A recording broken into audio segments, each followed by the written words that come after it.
আপনি আপনার এই ৪টা বাচ্চার থেকে ৩টা বাচ্চা দত্তক দিতে চান। এই পোস্টটা মোটামুটি গত ২-৩ দিন যাবৎ আমি একটা পোস্ট করতেছি। একটা মা খাদ্যের অভাবে বাচ্চাদেরকে খাওয়াইতে পারে না, সেজন্য দত্তক দিয়ে ফেলবে। ৩টা বাচ্চা দত্তক দিবে, একটা বাচ্চা রাখবে। ঠিক আছে? এই পোস্টটা আমার যারা কন্টিনিউ অডিয়েন্স সবাই মোটামুটি অবগত আছেন এই পোস্টটার সম্বন্ধে। আজকে আমি ওই পরিবারটাকেই আমার বাড়িতে ডাকায় আনাইছি। সেই কোথায় কুষ্টিয়ার থেকে ওনাকে আমিও ওইখানে যেতাম, কিন্তু আমার কাজ থাকার কারণে, ঠিক আছে, আমার নিজের একটা প্রতিষ্ঠান আছে, এই যে এতিমখানা, তারপরে পরিবার সংসার, আবার রেগুলার ডেট দেওয়া কাজ আছে। এই কাজগুলো থাকার কারণে আমি আর যেতে পারি না। এখান থেকে আমি 12 টাকা পাঠিয়ে দিছি যে আপা আপনি একটু আসেন, আমি আগে আপনার সাথে কথা বলি যে সমস্যাটা কী। এই জন্য আজকে এই বোনটারে আনাইছি, বোনের বাচ্চাগুলো আনাইছি। তারপরে দেখেন, আসেন আপা একটু দেখেছেন তো। এই যে বাবু, এই যে ও রে, কি সুন্দর মিষ্টি। কি নাম আপনার? ভালো হ্যাঁ হ্যাঁ, ভালো বুঝি না কি কয়। ভালো হ্যালো না মরিয়ম? ময়ো মরিয়ম। ও, আর তোমার নাম কি? আমেনা আমি না, তোমার নাম? উমর ফারুক ওমর ফারুক। ও, গুড বয়। তুমি কি পড়ালেখা করো ওমর ফারুক? হ্যাঁ হ্যাঁ হ্যাঁ, হ্যাঁ কিসে পড়ো? পেলেতে প্লেতে। আর তোমার নাম কি? আমেনা আমি না, কিসে পড়ো? ওয়ানে ক্লাস 1। আর মরিয়ম কিসে পড়ো? থিতু শিশু। ভাই দেখেন কত সুন্দর মিষ্টি মানুষটা, আমার খুব কলিজা লেগে গেছে তাৎক্ষণিক। ওই যে খেলতেছে, আনন্দ করতেছে, এটা আমার কাছে খুব ভালো লাগছে। ওর মতো করে এই যে মজা করতেছে। দেখেন ওর পরে, তুমি এদিকে দিশাও, এদিক দাঁড়াও। এই যে ওনার মতো করে উনি ঘুরতেছে, খেলতেছে। উনি কেন আসছে, কি জন্য আসছে, এটা কিছুই কিন্তু জানে না। আপা, আপনি আমাকে একটা ভিডিও বার্তা দিছিলেন, কল করে বলছিলেন, তারপরে ভিডিও একটা বার্তাও আছে আমার কাছে। আপনি আপনার এই 4টা বাচ্চার থেকে 3টা বাচ্চা দত্তক দিতে চান। এই পোস্টটা মোটামুটি যথেষ্ট পরিমাণ ভিউজ হয়েছে, মানুষ সাড়া দিছে। তা আসলে আপা আমি তো যাইতে পারি না আপনার কাছে, আসতে অসুবিধা হয়েছে না আপা? না, কোনো অসুবিধা হয় নাই। হ্যাঁ, হয় নাই তো? না, না, খাওয়া দাওয়া হয়েছে? হ্যাঁ, খাওয়া-দাওয়া করছি।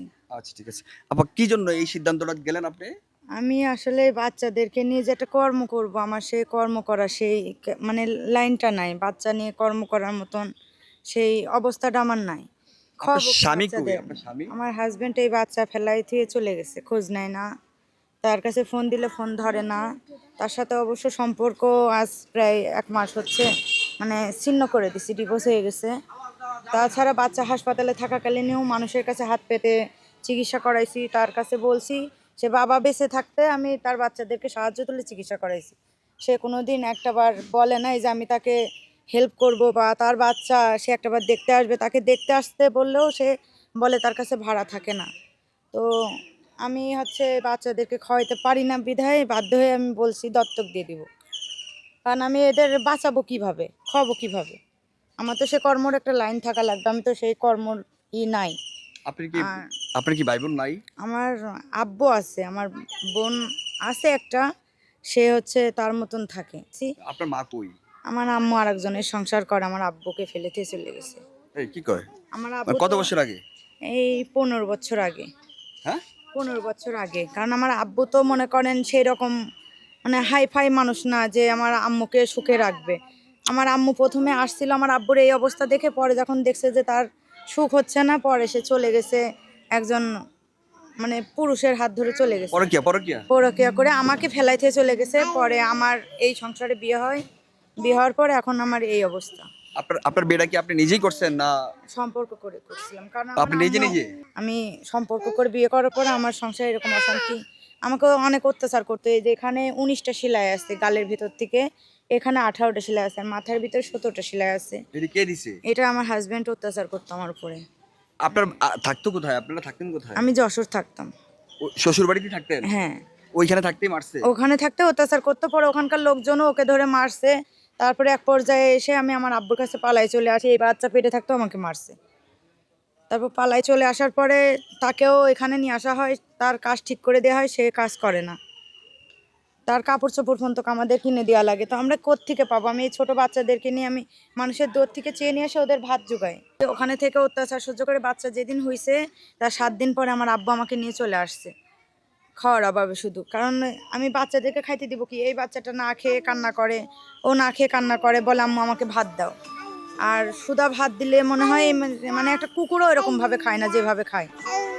ভাতের ক্ষুধা যেরকম, ভাত চাইলে আমি দিতে পারি না, কি করব।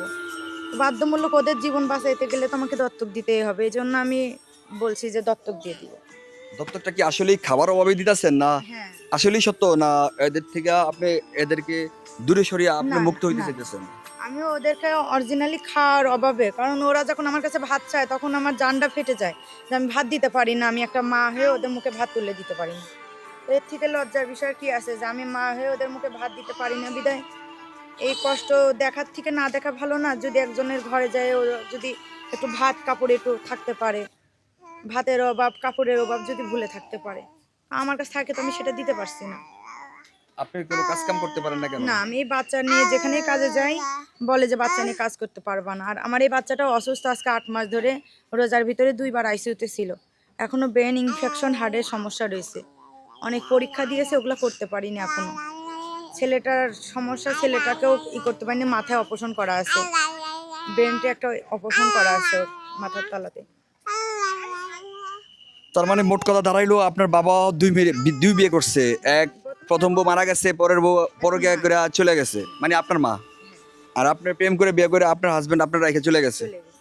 মানে এখন এই ভোগান্তি যত সব কিছু বাচ্চাদের, মানে যত রকম কষ্ট আপনার তো আছেই, পাশাপাশি বাচ্চাদেরও কষ্ট। আমার উপর থেকে ওদের উপরে কষ্ট বেশি এখন। মানে ওদের উপরে বেশি কষ্ট হইতেছে। হ্যাঁ, মানে টোটাল কথাটা হচ্ছে আপনার মন থেকে আপনি কি চান? এই বাচ্চাদেরকে নিয়েই থাকতে চান, না বাচ্চাদেরকে কারো ভালো একটা পরিবারের কাছে দিয়া ভালো থাকতে চান? কোনটা? চেপে ধরো মা, এদিকে এসো তো। আমি না কেউ তো আর সহজে চায় না যে তার বাচ্চাদেরকে দূরে ঠেলে দিতে। না, আমি চাচ্ছি যে আমার বাচ্চাদেরকে নিয়ে যদি আমি একটা কর্ম করতে পারতাম তাহলে তার এই সিদ্ধান্ত নিতাম না। যেহেতু আমি কর্ম করতে পারতেছি না, বাচ্চা নিয়ে কোথাও দাঁড়াইতে পারতেছি না, সেক্ষেত্রে যদি আমি একটা কর্ম পাই তাহলে কর্ম করে ওদেরকে নিয়ে থাকতে পারবো। যদি কর্ম না পাই তাহলে বাচ্চাদেরকে দত্তক দেওয়া ছাড়া আমার কাছে কোনো উপায় নাই। ভাই কর্মটা কিরকম? আপনারা কি করলে আপনার আমি- বাচ্চাগুলো নিয়ে থাকতে পারবেন? আমার যে কোনো একটা যদি ভেতরে মানে বাসার ভিতরে কোনো কর্মর ব্যবস্থা করে দেওয়া হয় যে আমি বাড়িতে বসে বাচ্চাদেরকে নিয়ে কর্ম করতে পারবো, বা একটা কাপড়ের ব্যবসা হোক, বা একটা সেলাই মেশিন হোক, বা যে কোনো ধরনের একটা হোক, মানে আমি মহিলা হিসেবে যেটা করতে পারবো। আমি বাচ্চা নিয়ে বাড়ির বাইরে কাজে যাইতে পারতেছি না, এই বাচ্চা নিয়ে কেউ নিচ্ছে না। সবাই বলতেছে বাচ্চা ছোট নেওয়া যাবে না, বা ছোট বাচ্চাকে দেখবেন না আপনি কাজ করবেন। আসলে ভাই একটা পরিবার থেকে যখন বলে যে খাদ্যের অভাবে দত্তক দিয়া ফেলবো, তাহলে কিন্তু আপনার মাথায় আনতে এটা ঢুকাই দিব যে একটা মানুষ অভাবগ্রস্ত হইয়া বাচ্চাগুলো দিয়া লাগতেছে। তাহলে আমাদের মানবিকভাবে আমরা যেই কাজটা প্রথম করণীয় দরকার সেটা হচ্ছে ভাই, এই পরিবারটার পাশে আগে খাবার ব্যবস্থা করে দেওয়া দরকার। আমি কি বুঝাইতে পারছি ভাই? মানে পাঁচ টাইম খাবারের যদি ব্যবস্থাটা করা যায়, অভাব যদি দূর করা যায়, তাহলে মায়ের সন্তানগুলো মায়ের কোলেই থাকবো, এটাই স্বাভাবিক। আর আমরা যদি শুরুটাই ধৈর্যই দত্তকের চিন্তা করি, অথবা পালক উনি আবেগ প্রকাশ করছে যে আমি খাওয়াইতে পারি না ভাই, বাচ্চাগুলো খাওয়াইতে পারি না, না খাওয়াইতে পারার কারণে আমি বাচ্চাগুলো দত্তক দিতে চাই, ঠিক আছে, ওনার যদি আমরা একটা কর্মসংস্থানের ব্যবস্থা করে দিতে পারি, তার খাবারের কিছু ব্যবস্থা করে দিতে পারি, তার জন্য আমরা এইটুকু করতে পারি, তাহলে 4টা বাচ্চা যে মায়ের ছায়ার তলে থাকুক আমরা চাই না ভাই। অবশ্যই ভাই, আমরা এই শিশু বাচ্চাগুলোর মূল্যায়ন করার চেষ্টা করি, দেখি আমরা এখান থেকে কিছু করতে পারি কিনা। যদি আপনারা সবাই সদয় হন, তাহলে ওনারা আমরা একটা কর্মসংস্থান আর আর্থিক সচ্ছলতার মাধ্যমে, ঠিক আছে, কিছু ব্যবসায়িক পুঁজি দিয়া ওনাকে যদি আমরা দিতে পারি, তাহলে বাচ্চাগুলা তার মায়ের ভালোবাসার নিচেই থাকুক ভাই, মায়ের আঁচলের নিচেই থাকুক, ভালোবাসার বন্ধনে থাকুক ভাই, আমরা এটাই চাই, ঠিক আছে। ভিডিওটা শেয়ার করবেন প্লিজ, যেন আমার যারা মানবিক অডিয়েন্স আছে তারা দেখে আর ওনার পাশে একটু দাঁড়াতে পারে ভাই প্লিজ। আমি ভিডিও করাই টোটালি ছেড়ে দিয়েছিলাম, শুধু ওনার এই বাচ্চাগুলোর যে প্যারাগুলো দেখছি, ওই দেখেন এই যে ছোটো বাচ্চারা আসছে, ঠিক আছে, ওর মধ্যে তো ফিলিংই নাই যে কেন আসছে এখানে, মানে ফিল করতেই পারতেছে না এখানে কেন আসছে। ওরা হয় এখান থেকে সারা জীবনের জন্য মাকে, বাবা তো চলেই গেছে, মাকেও ছেড়ে চলে দিব, আর নাহলে মার সাথে আবার রিটার্ন ব্যাক করতে পারবো। আর এই প্রিপারেশনই উনি আসছে। যদি আপনাদের দয়া হয় তাহলে উনি একটা কর্মসংস্থান, একটা ব্যবসার পুঁজি যদি পায়, তাহলে উনি বাচ্চাদেরকে নিয়ে জীবনযাপন করতে পারবো। আর যদি দয়া না হয় তাহলে হয়তো কারো না কারো কাছে বাচ্চাগুলো রাইখা চলে দেবো ভাই। আর আপনার বিকাশ নগদ কোনটা আছে? আপনি কি অনলাইনে নাম্বারটা দিতে চান? না, হ্যাঁ, না, অনলাইনে আপনার মাধ্যমে হেল্প পেলেই হবে। ভাই এইবার ওরা ওরা ওরা আমি আরো 2 দিন আমার এলাকাতেই রাখবো, আমার এলাকাতে, আমার বাড়িতে রাখবো, এলাকাতে না আমার বাড়িতে রাখবো। আপনারা এই 2 দিনের মধ্যে যদি ওনার পাশে দাঁড়াইতে পারেন, আমার হোয়াটসঅ্যাপ নাম্বার, আমার বিকাশ নাম্বার দেওয়া থাকবে, আপনারা ওনার পাশে দাঁড়িয়েন।